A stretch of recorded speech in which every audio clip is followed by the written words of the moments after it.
যদি তোমাদের হাতে খুব অল্প সময় থাকে চাকরি পাওয়ার জন্য তাহলে এই ভিডিওটি তোমার জন্য। ভিডিওটি একটি সঙ্গে সঙ্গে লাইক দিয়ে ভিডিওটি দেখা শুরু করো। ফুল ডিটেলসে আমরা তোমাদের ক্লিয়ার কাটভাবে ইনকাম ট্যাক্স ডিপার্টমেন্টে কনস্টেবল হিসেবে যদি তুমি কাজ করতে চাও বা সেন্ট্রাল ব্যুরো অফ নার্কোটিক্স ডিপার্টমেন্টে যদি ক্লার্ক এবং কনস্টেবল হিসেবে যদি কাজ করতে চাও, কলকাতা ব্রাঞ্চেও কিন্তু তোমরা চাকরিটি পেতে পারো। ঠিক আছে, এই চাকরির যে রিক্রুটমেন্ট প্রসেস খুব তাড়াতাড়ি হয়, তোমরা ধরে রাখতে পারো 10 মাসের মধ্যে তোমরা কিন্তু 10 মাসের মধ্যে কিন্তু চাকরিটি পেয়ে যেতে পারো। ঠিক আছে, ভিডিওটি সম্পূর্ণ ওয়াচ করো, ফুল ডিটেলসে তোমাদের কিন্তু সম্পূর্ণ কিছু আমরা।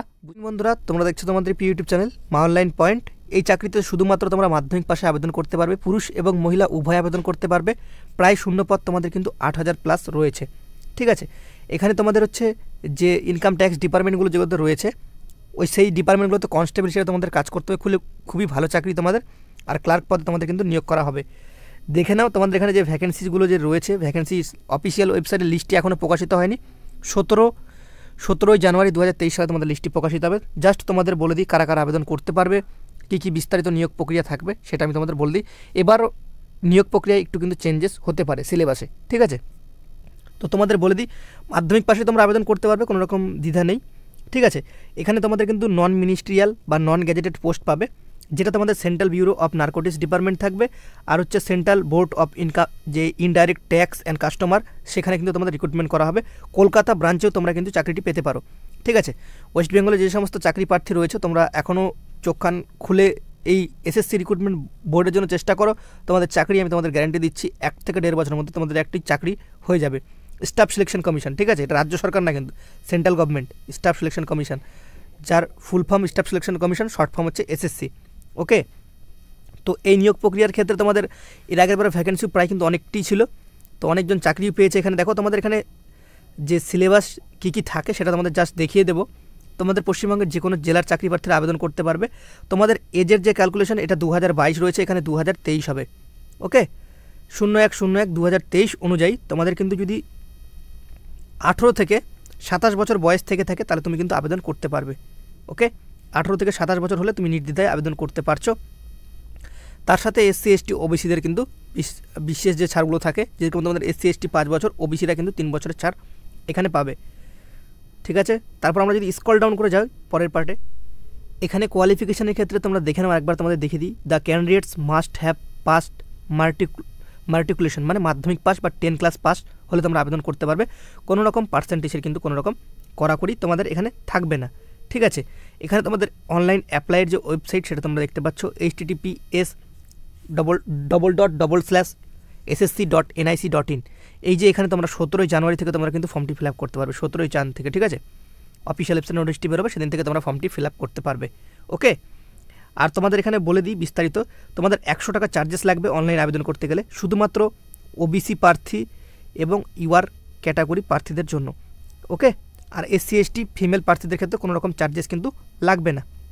ঠিক আছে, যখন আবেদন করবে ভালো মতো করে কিন্তু দেখে শুনে আবেদন তোমাদের করতে হবে। ঠিক আছে, তো তোমাদের ওয়েস্ট বেঙ্গল চাকরি প্রার্থীদের ক্ষেত্রে কোথায় কোথায় এক্সামটি হয়ে থাকে সেটা তোমাদের বলে দিই। প্রথমত গ্যাংটক, আসানসোল, বর্ধমান, দুর্গাপুর, তারপর তোমরা দেখতে পাচ্ছ কল্যাণী, কলকাতা, শিলিগুড়ি। এই এক্সাম সেন্টারগুলোতে তোমাদের কিন্তু এক্সাম হবে। যখন তোমরা অনলাইন ফর্ম ফিল আপ করবে তখন কিন্তু তোমাদের সেন্টার কোড ওয়াইজ তোমাদের কিন্তু চুজ করতে হয়। ঠিক আছে, তারপরে বিস্তারিত নিচে যদি আমরা স্ক্রল ডাউন করে যাই, তো বিস্তারিত কিছু যেগুলো তোমাদের রিক্রুটমেন্ট প্রসেস সম্পর্কিত বলা রয়েছে সেটা তোমাদের আমরা এখানে কিন্তু বলে দেবো। তো দেখো তোমাদের কিন্তু স্কিম অফ এক্সামিনেশন, তোমাদের প্রথমত কিন্তু কম্পিউটার বেসড এক্সামিনেশন হবে। তারপর কম্পিউটার বেসড এক্সামিনেশন যদি পাস করো তারপর তোমাদের কিন্তু পিইটি মানে physical efficiency test, physical standard টেস্টের ক্ষেত্রে কিন্তু তোমাদের কিন্তু ডাকা হবে। ঠিক আছে, সিলেবাসে চেঞ্জেস হতে পারে। ওকে, জেনারেল ইংলিশের ক্ষেত্রে 25টা প্রশ্ন 25 নম্বর, জেনারেল ইন্টেলিজেন্স অ্যান্ড রিজনিংয়ের ক্ষেত্রে 25টা প্রশ্ন 25 নম্বর, নিউমেরিক্যাল অ্যাপটিটিউড 25টা প্রশ্ন 25 নম্বর, জেনারেল অ্যাওয়ারনেস 25টা প্রশ্ন 25 নম্বর। 90 মিনিট সময় থাকবে, 120টা প্রশ্ন থাকবে। তার মধ্যে কিন্তু নেগেটিভ মার্কিং রয়েছে 0.25। ঠিক আছে, এখানে নম্বরে পরিবর্তন হলেও কিন্তু হতে পারে। তো তোমাদের মনে এখানে একটা প্রশ্ন আসবে যে পরীক্ষার প্রশ্নপত্র কী হবে, সেটা তোমাদের বলে দিই। ইংলিশ এবং হিন্দি ভাষায় তোমরা কিন্তু পরীক্ষাটি দিতে পারবে, বাংলা ভাষা কিন্তু তোমাদের থাকবে না। পেপার 2 এর ক্ষেত্রে তোমাদের ডিসক্রাইব টাইপের থাকে, 25 করে থাকে। শর্ট ইজি লেটার অ্যান্ড ইংলিশে যে তোমাদের থাকে। এই সিলেবাসটা চেঞ্জেস হবে একটু, জাস্ট যখন অফিসিয়াল ওয়েবসাইটে নোটিশটি আসবে তখন তোমাদের একবার ভালো করে বুঝিয়ে দেবো। ঠিক আছে, এখানে কোন কোন চ্যাপ্টার থেকে প্রশ্ন হয়ে থাকে সেই চ্যাপ্টার ওয়াইজ কিন্তু তোমাদের সিলেবাস ওয়াইজ বলা রয়েছে। তোমাদের ভিডিও ডিসক্রিপশন বক্সে আমরা টেলিগ্রাম গ্রুপের লিঙ্ক দিচ্ছি, সেখানে সবাই যুক্ত হও, এই নোটিশটি সেখানে আমরা সেন্ড তোমাদের করে দেবো। ওকে, তোমাদের এখানে দেখতে পাচ্ছ দৌড়ের ক্ষেত্রে ফিজিক্যাল এফিসিয়েন্সি টেস্টের ক্ষেত্রে ওয়াকিং মানে হাঁটা থাকবে 1600 মিটার 15 মিনিটে ছেলেদের ক্ষেত্রে, ঠিক আছে, যারা দৌড়াতে পারো না তাদের ক্ষেত্রে এটা বেস্ট অপরচুনিটি, 1600 মিটার 15 মিনিটে। ফিমেলদের ক্ষেত্রে 1 কিলোমিটার 20 মিনিট। সাইকেলিং থাকছে 8 কিলোমিটার 30 মিনিটে কিন্তু তোমাকে কিন্তু করতে হবে, আর মহিলাদের ক্ষেত্রে 3 কিলোমিটার কিন্তু 25 মিনিটে করতে হচ্ছে। ওকে, এখানে তোমাদের উচ্চতা কী লাগবে সেটা তোমাদের বলে দিই। ছেলেদের ক্ষেত্রে 157.5 সেন্টিমিটার কিন্তু লাগবে, 5 সেমি রিল্যাক্সেশন রয়েছে, দেখতে পাচ্ছ গারোয়ালি, আসামি, গোর্খা, ঠিক আছে, বা এসটি প্রার্থীদের ক্ষেত্রে।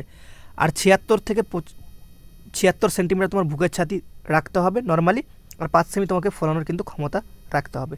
ফিমেল চাকরি প্রার্থীদের ক্ষেত্রে 152 সেন্টিমিটার, ঠিক আছে, 2.5, যারা গারোয়ালি, আসামিস, ঠিক আছে, বা এসটি প্রার্থী রয়েছে তাদের জন্য কিন্তু ছাড় রয়েছে।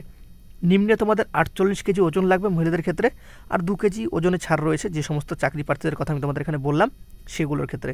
ওকে, এই ছিল তোমাদের রিক্রুটমেন্ট প্রসেস ডিটেল সম্পর্কিত A to Z তথ্য। এর বাইরে যদি কোনো কিছু তোমাদের জানার থেকে থাকে অবশ্যই কমেন্ট সেকশানে জানাতে পারো। আর তোমাদের আমি বারবার বলছি, তোমাদের যদি খুব তাড়াতাড়ি একটি চাকরির দরকার হয়ে থাকে তাহলে এই রিক্রুটমেন্টটাতে তোমরা কিন্তু ট্রাই করতে পারো।